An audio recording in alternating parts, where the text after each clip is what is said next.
నమస్కారం సార్. నమస్తే. సార్ సొంత తల్లిదండ్రులే తన కూతుర్ని కిడ్నాప్ చేసి, చంపేసి, తగలబెట్టేశారు సార్. ఇప్పుడు ఈ ఘటన అందరినీ కూడా షాక్‌కి గురి చేసింది. అసలు ఏం జరిగింది? ఎందుకు ఆ విధంగా వాళ్ళు చేశారు? ఇదొక ఇప్పుడు దేశాన్ని కుదిపి ముఖ్యంగా నార్త్ ఇండియాలో వెరీ సెన్సేషనల్ కేసు అని చెప్పొచ్చు. ఇక్కడ మనకి ప్రణయ్ అమృతాల కేసు ఎలాంటిదో ఇది కూడా అలాంటిది. రాజస్థాన్లో జరిగింది ఇది. రాజస్థాన్లో జలావర్ అనే ఒక జిల్లా ఉంది. ఆ జిల్లాలో సౌరిట్ అనే ఒక విలేజ్లో జరిగిన సంఘటన. ఇదేంటంటే 1 year బ్యాక్ హిమ్లా కుష్వా, రవి బీల్ అనే ఇద్దరు అమ్మాయి అబ్బాయిలు ప్రేమించుకున్నారు. ఈ అమ్మాయికి 20 ఏళ్ళు, అబ్బాయికి 22, 23. సో వీళ్ళు ప్రేమించుకున్నప్పుడు ఇంట్లో వాళ్ళు అబ్జెక్ట్ చేశారు. ఎందుకంటే వీళ్ళు ఈ రవి బీల్ అనే అబ్బాయి తక్కువ కులం, ఈ కుష్వా అనే అమ్మాయిది షిమ్లా కుష్వా అనే అమ్మాయిది ఎక్కువ కులం. అందుకని అమ్మాయి వైపు నుంచి పేరెంట్స్ వాళ్ళు అబ్జెక్ట్ చేశారు, పెళ్లి చేసుకోవడానికి వీల్లేదన్నారు. సో ఈ అమ్మాయి మేజర్ యాక్చువల్గా అప్పటికే, కానీ వాళ్ళు ఒప్పుకోలేదు. దాంతో ఈ అమ్మాయి ఏం చేసిందంటే ఇంట్లో నుంచి బయటకు వచ్చేసి ఈ అబ్బాయితో కలిసి బయట వేరే దగ్గరికి వెళ్ళిపోయి అక్కడ జాబ్ చేసుకుంటూ ఉండిపోయారు. 1 year అయింది. అయితే వీళ్ళ మొన్న ఏం జరిగిందంటే ఈ అమ్మాయి అబ్బాయి ఇద్దరు బ్యాంకులో క్యాష్ డ్రా చేసుకోవడానికి పక్కన ఉన్న స్మాల్ టౌన్కి వెళ్ళారు. ఆ విషయం వీళ్ళకి అర్థమయ్యి ఎవరు తల్లిదండ్రులకి వీళ్ళేం ప్లాన్ చేశారంటే ఫాదరు, వీళ్ళ బ్రదరు, ఇంకొక దాదాపు ఒక 10 మంది ప్లాన్ చేసి వెహికల్స్ అన్నీ రెడీ చేసుకొని వాళ్ళు ఎక్కడ ఉన్నారు ఏంటి అనేది వీళ్ళు ఇన్ఫర్మేషన్ సంపాదించి వెళ్ళి సడన్గా బ్యాంకులో డ్రా చేసుకొని బయటికి రాగానే అబ్బాయిని తోసేసి ఈ అమ్మాయిని కిడ్నాప్ చేసి తీసుకొని వచ్చేసారు. ఆ అబ్బాయి ఇమ్మీడియట్గా పోలీసులకి ఫోన్ చేసి, సార్ ఇలా నా భార్యని కిడ్నాప్ చేశారు, వాళ్ళే చేసుంటారు అని చెప్పాడు. ఆ విలేజ్ అవన్నీ అడ్రస్లు అంతా పోలీసులకి ఇచ్చారు. పోలీసులు అక్కడ లోకల్గా వీళ్ళ ఏరియా వేరు కాబట్టి లోకల్గా ఉన్న పోలీసులకి ఇన్ఫార్మ్ చేశారు. ఇన్ఫార్మ్ చేస్తే వాళ్ళు వెళ్ళారు. వెళ్ళేసరికి ఆ అమ్మాయి పరిస్థితి ఎలా ఉందంటే శ్మశానంలో కట్టెల మీద శవం కాలుతుంది. దాదాపు 80% శవం కాలిపోయింది వీళ్ళు వెళ్ళేసరికి. సో వాళ్ళు దాన్ని ఆర్పేసి ఆ బాడీని హ్యాండ్ ఓవర్ చేసుకొని వచ్చారు. సో వాళ్ళందరూ కూడా పారిపోయారు.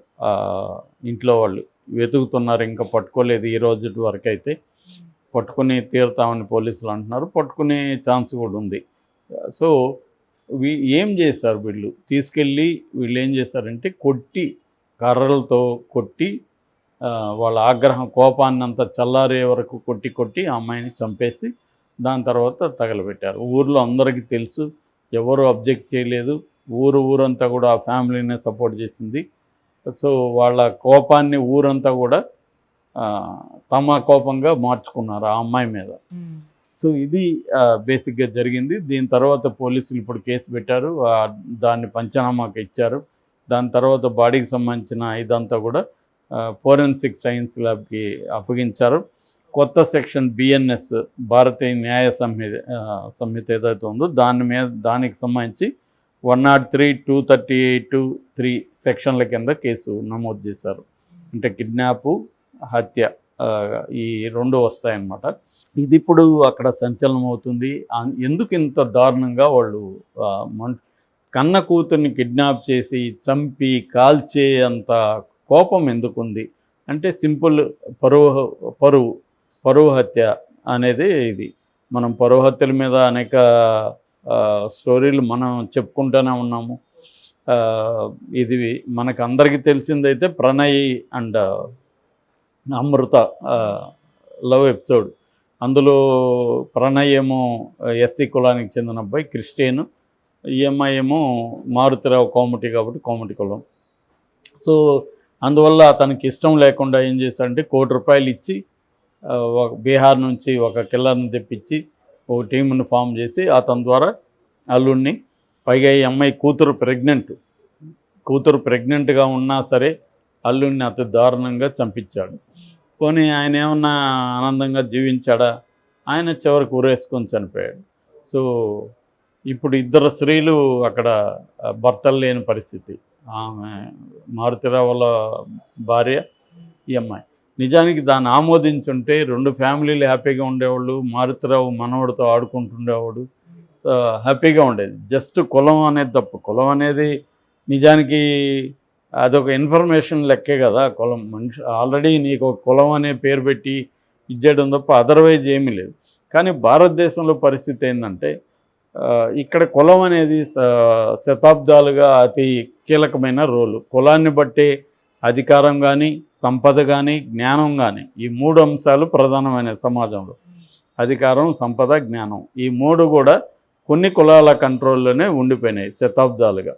అంటే ముఖ్యంగా శూద్ర కులాలు కానీ, ఇంకా అంతకంటే 5వ కులం, పంచమ కులంగా చెప్పే అంటరాని కులం కానీ, వీళ్ళ చేతిలో ఈ ఆస్తులు,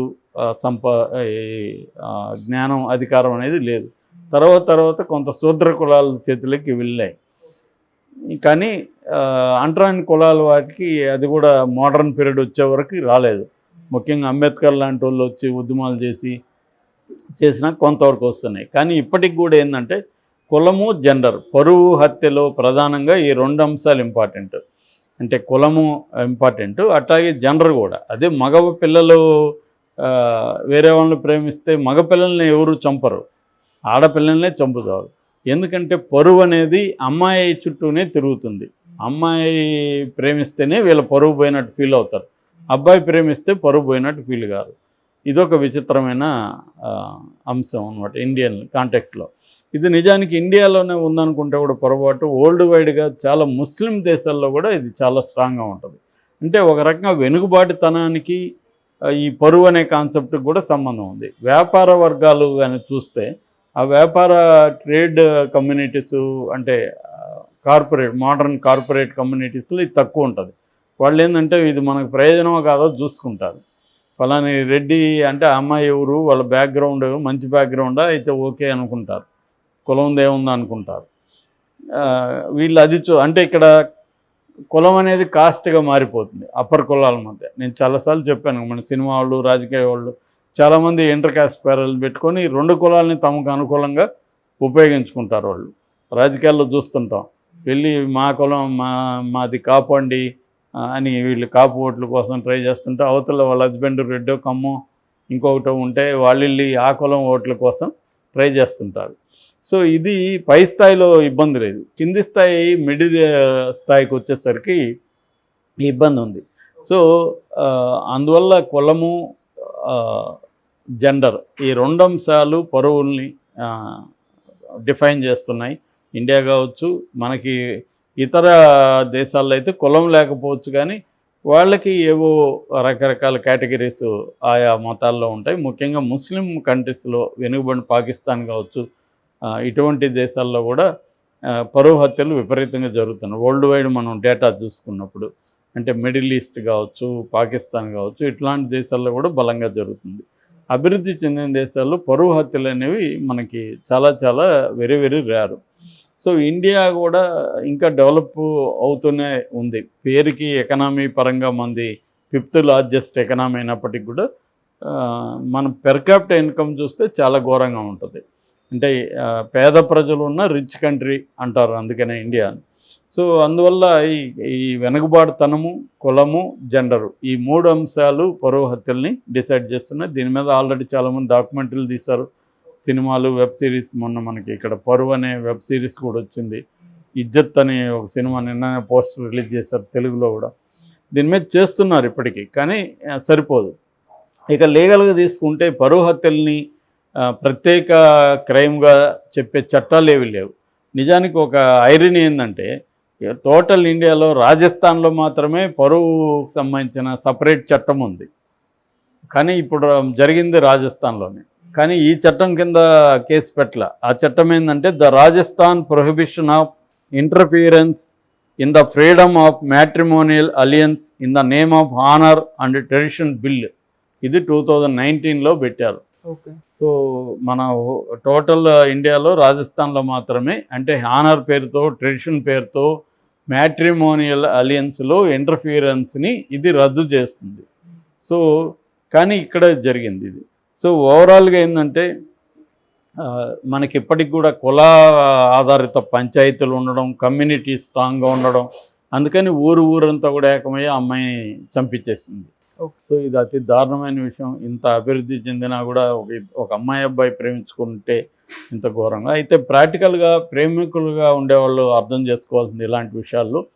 మనం ప్రేమించుకుంటున్నాము, మన పేరెంట్స్ వ్యతిరేకిస్తే ఏం చేయాలి, రేపొద్దున వాళ్ళు మనల్ని హామ్ చేస్తారా ఏంటి, ఇవన్నీ కూడా ఆలోచించి దానికి కూడా ప్రిపేర్ అవ్వాలి. సో వీళ్ళు ప్రొటెక్షన్ కోసం ఏం చేయబోతున్నారు, ఇవన్నీ రెడీ అయ్యి కానీ పెళ్లి చేసుకోడు. ఏదో పెళ్ళి అని ఒక ఆవేశంలో అమ్మాయి నచ్చింది అబ్బాయి నచ్చింది ఒక రొమాంటిక్ వ్యూలతో వెళ్ళిపోతే అతి ఘోరంగా ఉంటుంది పరిస్థితి. సో పెళ్ళి అనేది కూడా ఒక పెద్ద సాహసం లాంటిది, ప్రేమ పెళ్ళి అనేది వాళ్ళ. సో అవన్నీ కూడా ఆలోచించి చేసుకోవాల్సిన అవసరం ఉంది. సో అది ఒకటి. రెండవది ఏంటంటే విమెన్ ఎంపవర్మెంట్ ఇంకా ఇండియాలో అంత స్ట్రాంగ్గా లేదు. విమెన్ ఎంపవర్మెంట్ కూడా బలంగా పెరగాలి. సో ఇప్పుడు ఈ అమ్మాయి ఐఏఎస్ ఆఫీసర్ అయితే వాళ్ళు అంత ఈజీగా అయితే చంపలేరు. ఓ పోలీస్ ఆఫీసరు ఐఏఎస్ ఆఫీసర్ అయితే. అంటే నేను అనేది అంటే విమెన్ ఎంపవర్మెంట్ ఇంకా పెరగాలి, దాని మీద ఇది చేయాలి. అలాగే సివిల్ సొసైటీ కూడా దీని మీద పనిచేయాలి, వివిధ ఆర్గనైజేషన్స్. ఇలాగే అవేర్నెస్ పెరగడం ఒకటి. అట్లాగే లీగల్గా కూడా ప్రత్యేక చట్టాలు తీసుకురావడం, దీని మీద క్విక్గా ఇటువంటి కేసులను డిస్పోజ్ చేయడం, ఇటువంటి లీగల్ మెజర్స్ అనేవి కూడా జరగాలి. ఇట్లా గవర్నమెంట్ కూడా దీని మీద ప్రత్యేక శ్రద్ధ పెట్టాలి. అప్పుడు కానీ ఇవి తగ్గే అవకాశం అయితే లేదు.